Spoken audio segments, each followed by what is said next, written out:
தினத்துக்காக கொடியேற்றத்துக்காக பாத்தீங்கன்னா நம்மளுடைய பிரதமர் மோடி அவர்கள் வந்திருக்காரு. சோ அவர் வந்து அந்த கொடியேற்று தினத்துல என்னெல்லாம் பேசியிருக்காரு, என்ன முக்கியமான விஷயங்கள் இருக்கு அப்படிங்கறத பத்தி ஃபுல் டீட்டெயிலா பேசுவோம். அது மட்டும் இல்லாம ஆளுநர் அவர்களும் பேசியிருக்காரு, திமுகவை விளாசிருக்காரு. அதை பத்தியும் இன்க்ளூடடா எல்லா விஷயத்தையுமே பேசுவோம். அண்ட் இதற்காக அண்ணாமலை அவர்கள் சொன்ன ரிப்ளை என்ன, இதனால பல கட்சிகள் மிரள்வது என்ன அப்படிங்கறதையும் பேசுவோம். ஓகே, அனைவருக்கும் வணக்கம். நீங்க பாத்துட்டு இருக்கிறது கல்கரி நியூஸ். என்ன தீபிகா. செங்கோட்டையில சுதந்திர தினத்தையொட்டி ஒரு பிளாக் ஹாஸ்டிங் நடக்குதாங்க. சோ அந்த இடத்துல வந்து பாத்தீங்கன்னா அமெரிக்காவினுடைய டாக்ஸ பத்தி பயங்கரமா வெளுத்து வாங்குறாரு. நம்மளுடைய டாக்ஸை வந்து முழுக்க முழுக்க அவங்க ஏத்திட்டு அவங்களுடைய வேளாண் துறை இங்க வந்து நம்ம எடுத்துக்கணும் அப்படின்னு சொல்றாங்க. எந்த ஒரு சூழல்லையும் எந்த ஒரு நேரத்திலயுமே இந்தியாவினுடைய அரசாங்கம் இந்தியாவினுடைய வேளாண்மையை நான் வந்து உயர்த்தணும் அப்படின்னு நினைப்பேனே தவிர மற்ற நாடுகளுடைய வேளாண் துறைகள் இங்க வளரணும் அப்படின்னு நான் நினைக்க மாட்டேன் அப்படிங்கிறாரு. கரெக்டான ஒரு விஷயம். அங்க இருக்கிற ஒரு விஷயத்த, அங்க இருக்கிற ஒரு பொருட்களை நம்மளோட இந்தியாவில நம்ம ஃபேம் பண்றோம் அப்படின்னா நம்ம கிட்ட இருக்கிற பொருட்களை யாரு வாங்குவாங்க? யோசிச்சிங்களா? சோ இந்த மாதிரி பல விஷயங்கள் இருக்கு இல்லையா? இதுக்கு தூண்டுகோலா நான் நிப்பேன், எப்பவுமே கூட இருப்பேன் அப்படின்னு சொல்லிட்டு மோடி அவர்கள் ஸ்பீச் கொடுத்திருக்காரு.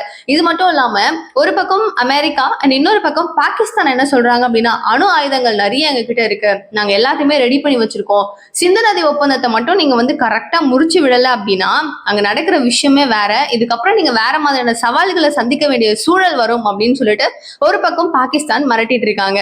இதுக்கும் வந்து பதிலடி கொடுக்கும் வகையில நீ என்ன வேணா பண்ணிக்கோ, இந்த தண்ணி மொத்தமும் சிந்து நதி அப்படிங்கிறது அந்த காலத்துல ஜவஹர்லால் நேரு அவர்கள் போட்ட ஒப்பந்தம், அது வந்து ஒருதலை பட்சமா இருந்துச்சுனாலும் இன்றைய தேதிக்கு முழுக்க இது விவசாய மக்களுக்கான ஒரு முழுக்க அது வந்து விவசாய மக்களுக்கு மட்டும்தான், அதுவும் எங்களுடைய இந்திய மக்களுக்காக மட்டும்தான், உங்களுக்காகலாம் நாங்க கொடுக்கணும்னு எந்த அவசியம் கிடையாது அப்படின்னு சொல்லிட்டு என்ன வேணா பண்ணிக்கோ அப்படின்னு செம்ம நோஸ் கட் ஒண்ணு கொடுத்திருக்காரு.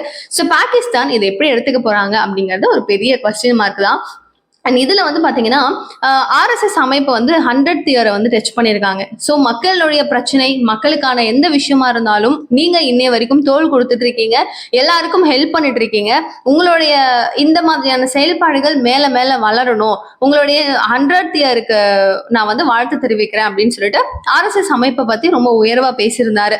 இந்த ஒரு விஷயத்த சுதந்திர தினத்து அன்னைக்கு ஒரு ஸ்பீச்சா கொடுக்கணும்னு என்ன அவசியம் அப்படின்னு சொல்லிட்டு இந்தி முன்னணி கூட்டணி என்ன பண்ணுது, பயங்கரமா வந்து வயிற்றுச்சல் பட்டு நீங்க எப்படி பேசலாம், அவங்கள மட்டும் நீங்க எப்படி உயர்வா பேசலாம் அப்படிங்கிற ஒரு கடுப்புல அவங்க பாட்டுக்கும் டென்ஷன் ஆயிட்டு இருக்காங்க. அண்ட் முக்கியமா 2 நபர்களுக்கு நான் ஒரு பெரிய சல்யூட்டை கொடுத்துக்கிறேன் அப்படின்னு சொல்லிட்டு அந்த ஒரு பிளேஸ்ல சுதந்திர தின விழாவில் அவர் 2 பேரை வந்து பெருமைப்படுத்துறாரு அப்படிங்கிறது மிகப்பெரிய ஒரு விஷயம். அதுவும் பாரத பிரதமர் நரேந்திர மோடி அவர்கள் செய்யற விஷயம் இன்னும் கூடுதலான சந்தோஷம் அப்படின்னு சொல்லும் வகையில அரசியல் சாசனத்தை உருவாக்குற அனைத்து நபர்களுக்கும் என்னுடைய சல்யூட் அப்படின்னு சொல்லி சொல்றாரு. ஆபரேஷன் சிந்தூர்ல முப்படை வீரர்கள் வந்து வேலை பார்த்தாங்க இல்லையா, அவங்களுக்கு என்னுடைய பெரிய சல்யூட் அப்படின்னு சொல்லியிருக்காங்க. பிகாஸ் அது நம்மளுக்கு ஒரு பெரிய வெற்றி. இது வரைக்கும் நம்மளுடைய லைஃப் டைம்ல இந்த அளவுக்கு ஒரு பெரிய ஆபரேஷன் பார்த்திருப்போமா அப்படின்னா நிறைய பார்த்திருக்கோம். இது வந்து ரொம்ப சக்சஸ்ஃபுல்லா நம்மளுக்கு கன்ஃபார்ம் வி டிசைர் அப்படிங்கிற மாதிரி, வி டிசர்வ் அப்படிங்கிற மாதிரி நம்மளுக்கு நல்ல ஒரு விஷயம் அப்படின்னா ஆபரேஷன் சிந்தூர். சோ அடுத்த கட்டமா இப்போ நம்மளுக்கான ஒரு விஷயம், இரட்டை பரிசு வந்து தீபாவளி அன்னைக்கு மக்களுக்காக நான் வச்சிருக்கேன் அப்படிங்கிற ஒரு விஷயத்த சொல்றாரு. இது என்னவா இருக்கும் அப்படின்னு சொல்லி யோசிக்கும் போது லாஸ்ட் வருடங்கள் அப்படின்னு சொல்லி ஒரு பெரிய லிஸ்ட் எடுக்கும் போது LPG கேஸ் சிலிண்டருடைய மானியம் வந்துச்சு. அண்ட் நெக்ஸ்ட் வந்து பெட்ரோல் டீசல் விலையை வந்து குறைக்கப்படும் அப்படின்னு சொல்லியிருந்தாங்க. ஸோ இந்த மாதிரி விஷயங்கள் மாதிரி இப்ப 2 விஷயம் அப்படிங்கிறது என்னவா இருக்கும் அப்படிங்கிற ஒரு ஆர்வம் மக்கள் மத்தியில அதிக அளவில் நிலவப்பட்டு இருக்கு. சரி, எதுவா இருந்தாலும் சீக்கிரமா என்ன விஷயம் அப்படின்னு வெளியே வரதானே போகுது, வெயிட் பண்ணி அதை என்னன்னு பார்ப்போம். அண்ட் அடுத்த கட்டமா இப்போ வந்து ஒரு பெரிய விஷயம் நம்ம எல்லாரும் பார்த்திருந்தோம். ஒரு மாணவி வந்து ஒரு கிராஜுவேஷன் டே அப்போ ஆளுநர் அவர்கள் வந்து ஒரு கொடுக்குறாரு, கிராஜுவேஷன்ஸோடைய கார்ட்ஸ் கொடுக்குறாரு. அந்த நேரத்துல நிராகரிச்சுட்டு பக்கத்துல இருந்த ஒரு நபர்கிட்ட போய் நான் வாங்கிக்கிறேன் அப்படின்னு சொல்லி வாங்கிட்டு அவரை வந்து நிராகரிச்ச அந்த ஒரு விஷயம் ஒரு பெரிய சர்ச்சைக்குரிய விஷயமா மாறுச்சு.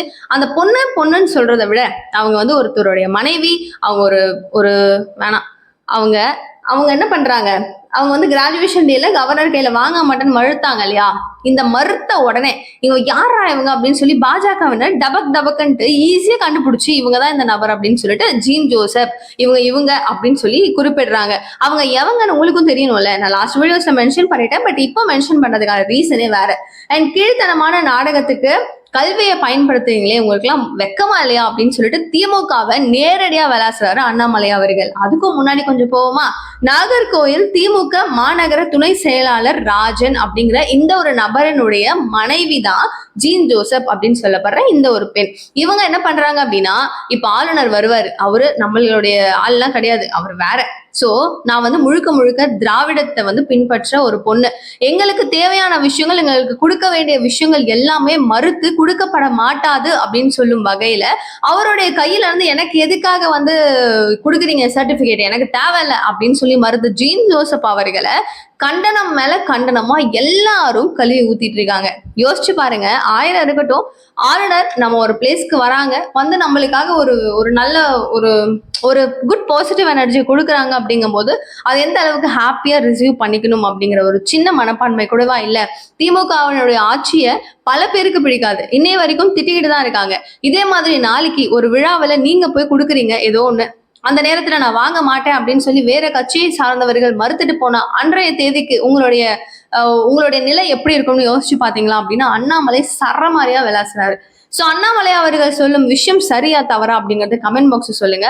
கரெக்ட் அப்படின்னா அண்ணாமலை கரெக்ட்னு சொல்லுங்க, இல்ல அண்ணாமலை ராங்னா அண்ணாமலை ராங் அப்படின்னு சொல்லுங்க. எந்த ஊர்ல இருந்து பாக்குறீங்க அப்படிங்கறதும் கூடுதலா எனக்கு மெசேஜ்ல போடுங்க, சோ தட் சப்போர்ட்டர்ஸ் எங்க இருக்கீங்க அப்படிங்கிறது தெரியும். அடுத்த கட்டமா சரி ஓகே, இப்ப ஏன் தீபிகா இவங்களை பத்தி அப்படின்னு கேட்டீங்கன்னா, இந்த ஒரு விஷயத்த அப்படியே மைண்ட்ல வச்சுக்கோங்க. இதை மைண்ட்ல வச்சுக்கிட்டு நம்ம மட்டும் பேசல, கவர்னரும் இதே மாதிரி சுதந்திர தின விழாவில் அவரு போயிட்டு பிளாக் ஹவுஸ் கொடுக்குறாரு. அந்த நேரத்துல இந்த ஒரு சம்பவத்தை பத்தி எல்லாம் பேசுறாரு, திமுகவை வெளுத்து வாங்குறாரு. அவர் சொல்லும் விஷயங்கள் என்ன அப்படின்னு பாத்தீங்கன்னா, தமிழக அரசு பள்ளியின் கல்வி சூழல் தொடர் சரிவு, மோசமான நிலைமையில இருக்கு, கல்வி அப்படிங்கன்னு சொல்லப்படுற விஷயங்கள் எதுவுமே தரமா கொடுக்கப்படுறது இல்ல, சத்துணவுகள்ல இருந்து ஆரம்பிச்சு எதுவுமே தரமா இல்லை அப்படிங்கிற மாதிரி இவர் ஒரு விமர்சனத்தை முன்வைக்கிறாரு.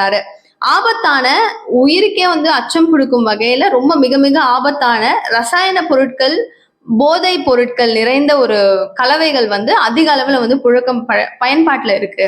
சோ அது வந்து தமிழகத்துல இருக்கு அப்படிங்கிறதையும், இதை வந்து கொஞ்சம் கரெக்டா வந்து நம்ம மெயின்டைன் பண்ணணும் அப்படிங்கிற மாதிரி சொல்லுவாங்க இல்லையா. சோ இந்த மாதிரி இதெல்லாம் உன் மேல தப்பு இருக்கு அப்படிங்கறது திமுக ஆட்சியின் மேல திருப்பி விட்டுட்டு இருக்காரு. பாலியல் வன்கொடுமைகள் சின்ன பசங்களுக்கு எதிரா, வயசானவங்களுக்கு எதிரா, எல்லாருக்கும் எதிராகவும் பாலியல் வன்கொடுமைகள், பாலியல் துன்புறுத்தல்கள் அப்படிங்கிறது தொடர்ந்து நடந்துட்டு இருக்கு இந்த அரசாங்கத்துல அப்படிங்கிறாரு. அது மட்டும் இல்லாம சகோதரிகள், குழந்தைகள் அப்படின்னு வெளியவே வர முடியாம பாதுகாப்பே இல்லை அப்படிங்கிற ஒரு அச்சத்தோட இன்றைய தேதி வரைக்கும் நபர்கள் பல பேர் கஷ்டப்பட்டுட்டு இருக்காங்க, அதுவும் திமுகவினுடைய ஆட்சியில அப்படிங்கிறாரு. ஒரு கவர்னர், ஒரு ஆளுநர் இந்த மாதிரி ஒரு விஷயம் எல்லாத்தையுமே ஒரு பொதுவான ஒரு இடத்துல இப்படி போட்டு தமிழகத்தை நோக்கி விளாசுறாரு அப்படின்னா எவ்வளவு பெரிய ஒரு இம்பாக்ட் அங்க கிரியேட் பண்ணிருக்கும்னு யோசிச்சு பாருங்க. சோ இது வந்து பேன் இண்டியா ஃபுல்லா போகக்கூடிய ஒரு விஷயம். இப்போ வந்து ஜீன் ஜோசப் வந்து நம்மளுக்கு மட்டும் ஃபேம் ஆயிட்டாங்களான்னா கிடையாது, ஆல் ஓவர் எல்லா இடத்துலயும் ஃபேம் ஆகி யாருப்பா இந்த பொண்ணு, ஆளுநர்கிட்டயே நான் வாங்கிக்க மாட்டேன் அப்படின்னு சொல்லி நிராகரிச்சுட்டு போறாங்களே அப்படின்னு தேடி இது திமுகவினுடைய நிர்வாகியினுடைய மனைவி அப்படின்னு தெரிய வரும்போது, அப்போ அங்க இருக்கிற ஆளும் கட்சி உங்களுக்கு எதிராக செயல்பட்டு இருக்காங்க அப்படிங்கிற ஒரு விஷயம் தெரியும் போது இப்படியெல்லாமா பண்ணுவாங்க அப்படின்னு பல பேரும் யோசிக்கும் வகையில நிறைய விஷயங்கள் மாறுபட்டு வருது. இந்த மாதிரி இருக்கும்போது இப்போ தலைகீழா வந்து கட்சியினுடைய கொடியை ஏற்றி இன்னும் மானபங்கம் ஆயிடுச்சு அப்படின்னு கூட சொல்லலாம். சோ டி நகர்ல, சென்னையில இருக்கிற டி நகர்ல கம்யூனிஸ்ட் கட்சியினுடைய அலுவலகத்துல மார்க்சிஸ்ட் கம்யூனிஸ்ட் கட்சியின் தலைமை குழு உறுப்பினர் கே பாலகிருஷ்ணன் இருக்காரு இல்லையா, இவர் என்ன பண்றாரு, தேசிய கொடியை தலைகீழா ஏத்திட்டாரு. எப்பவுமே நார்மலா எப்படி இருக்கும், ஒரு தேசிய கொடி அப்படின்னா அதனுடைய அமைப்பு எப்படி இருக்கும், இளஞ்சிவப்பு இருக்கும், வெள்ளை, அடுத்தது வந்து பச்சை, நடுவுல ப்ளூ கலர்ல ஒரு சர்க்கிள். ஸோ இதுதான் வந்து தேசிய கொடியினுடைய அமைப்பு. சின்ன வயசுல இருந்து நம்ம பாக்குறோம், அது இப்படிதான் இருக்கும் அப்படிங்கிறது நம்ம ரத்தத்திலேயே ஊறி போயிருக்கு. ஸோ இதை ஏத்தி விட்டுட்டு ரொம்ப நேரம் கழிச்சுதான் இது வந்து இப்படி ஏத்திட்டோமே அப்படிங்கறதே ரியலைஸ் பண்றாங்க போல. ஸோ நியூஸ் தமிழ் சேனல் என்ன பண்றாங்க, இதை வந்து ஒளிபரப்பு பண்ணிட்டு இதை மாத்தி ஏத்திட்டாங்க பாருங்க அப்படிங்கிறாங்க. இது இன்னும் சில நெகட்டிவ் பாயிண்ட்ஸ், நெகட்டிவ் ட்ரிகர்ஸ் பாத்தீங்க அப்படின்னா அவங்க மத்தியில ஏற்படுத்துது. திடுதுப்புறம் அதை திரும்பவும் அவிழ்த்துட்டு திரும்பவும் முதல்ல இருந்து ஏத்துறாங்க. இதெல்லாம் எவ்வளவு அளவுக்கு கவனம் இருக்கணும், இது கூடவா அப்படின்னு சொல்லும் அளவுக்கு பல விஷயங்கள் நடந்துட்டு இருக்கு. இந்த மாதிரி ஊழல்களும் இந்த மாதிரி தவிர்ப்புகள் நிறையவே மாறுபட்டு வரணும் அப்படின்னா ஆட்சியில மாற்றம் அப்படிங்கிறது வேணும். சரி, இந்த ஆட்சியே இருக்கு அப்படின்னாலும் இப்ப நான் எக்ஸாம்பிளுக்கு இப்ப திமுக தான் நெக்ஸ்ட் வருவாங்கன்னா ஆட்சியில பங்கு வேணும் அப்படின்னு சொல்லி கேக்குறாங்க பாத்தீங்களா, அட்லீஸ்ட் அவங்களுக்கான ஒரு அக்சஸ கொடுத்தாங்க அப்படின்னா ஊழல் நீயா நானா அப்படின்னு போயிட்டு இருக்கிற சண்டையில அவங்கள விட நம்ம அப்படி இருக்கக்கூடாது, அவங்கள நம்ம கேள்வி கேட்பாங்க அப்படிங்கிற ஒரு பயம் வந்துச்சுன்னா யாரும் எங்கேயுமே அந்த அளவுக்கு ஒரு தட்டுப்பாடை கொடுக்க மாட்டாங்க. எக்ஸாம்பிளுக்கு பக்கத்துல இருக்கிற ஆந்திர பிரதேஷ் எடுத்துக்கோங்க. சந்திரபாபு நாயுடு அவர்கள் சீஃப் மினிஸ்டரா இருக்காரு. அவங்களுடைய பார்ட்டி அப்படிங்கிறதே டோட்டலா வேற. இப்போ டெப்டி சிஎம் அப்படின்னு சொல்லக்கூடிய அந்த ஒரு பதவியில பவன் கல்யாண் அவர்கள் இருக்காங்க. அண்ட் பாஜகவை சேர்ந்த மினிஸ்ட்ரேட்ஸ் எல்லாம் வந்து இருக்காங்க. ஸோ மொத்தம் வந்து ஒரு 3 கட்சியும் அந்த ஆட்சியில நிலைப்பாடா சுத்தி சுரண்டுட்டு இருக்கிற காரணத்தினால நீயா நானா அப்படின்னு அங்க வரும்போது இந்த தப்பு இருக்குன்னா என் கட்சி நிலைச்சு நிக்கணும் அப்படின்னு சொல்லி இவங்க வந்து அதை போட்டு உடைக்கிறதும் 3 பேரும் ஒரே மாதிரி கன்ஃபார்மா இருக்க மாட்டாங்க. வெவ்வேறு கருத்துக்கள் இருக்கும், வேற வேற மாதிரி சிந்திப்பாங்க. ஏதாவது ஒரு நல்ல விஷயங்களா என்னுடைய மக்களுக்காக என்னுடைய கட்சிக்காக நான் பண்றேன் அப்படின்னு சொல்லி பவன் கல்யாண் அவர்களும் யாரா இருந்தாலும் பண்ணுவாங்க. ஏதாச்சும் ஒரு மிஸ்டேக்ஸ் நடக்கும், ஊழல்கள் அப்படிங்கிறது இருக்கும். ஆனா மிக அதிக அளவுலையா அப்படின்னு சொல்லும் போது அங்க நிறைய கட்சிகளுடைய கோர்வைகள் இருக்கிறதுனால அங்க வேற மாதிரி இருக்கு. பட் இப்ப வரைக்கும் ஆட்சி வந்து நாங்க வேற மாதிரி எங்களுடைய ஆட்சி அதிகாரத்துல பங்கு கொடுத்தா மக்கள் ஏற்றுக்கொள்ள மாட்டார்கள் அப்படின்னு எடப்பாடியார் அவர்கள் சொல்றாரு பாத்தீங்களா. இன்னைய தேதி வரைக்கும் அது எப்படி இருக்கும் அப்படிங்கறத நம்ம டேஸ்ட் பண்ணது கிடையாது. அதை நம்ம ஏத்துக்க மாட்டோம் அப்படின்னு டிசைட் பண்ணதுக்கு அவங்க எல்லாம் ஏன் அந்த டிசிஷன் எடுக்கிறாங்கன்னே தெரியல.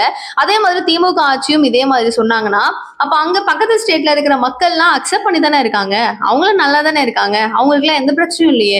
அப்ப மக்கள் அக்செப்ட் பண்ணலன்றதை ஏன் அவங்க திரும்ப திரும்ப சொல்றாங்கன்ற ஒரு கேள்வியும் இருக்கு. புதுமையான ஒரு அரசியல், புதுசான ஒரு ஒரு என்விரான்மெண்ட் நம்மளுமே பார்த்தா கொஞ்சம் டிஃப்ரெண்டா தானே இருக்கும். ஆனா கொடுக்க மாட்டாங்க, வாய்ப்பே கிடையாது. நீங்க என்ன நினைக்கிறீங்க? ஆட்சியில் அதிகாரம் அப்படிங்கறது திமுக அரசாங்கமா இருந்தாலும் அதிமுக அரசாங்கமா இருந்தாலும் பகிர்ந்துப்பாங்க நீங்க நினைக்கிறீங்களா? ப்ளீஸ் கமெண்ட் பாக்ஸ் சொல்லுங்க. நிறைய விஷயங்கள் பேசலாம். நிகழ்கால நிகழ்வுகள் ஒன்னொன்னு உடனுக்குடன் நீங்க தெரிஞ்சுக்கிறதுக்கு சேனலை சப்ஸ்கிரைப் பண்ணிக்கோங்க. Thank you so much for watching this video. Bye.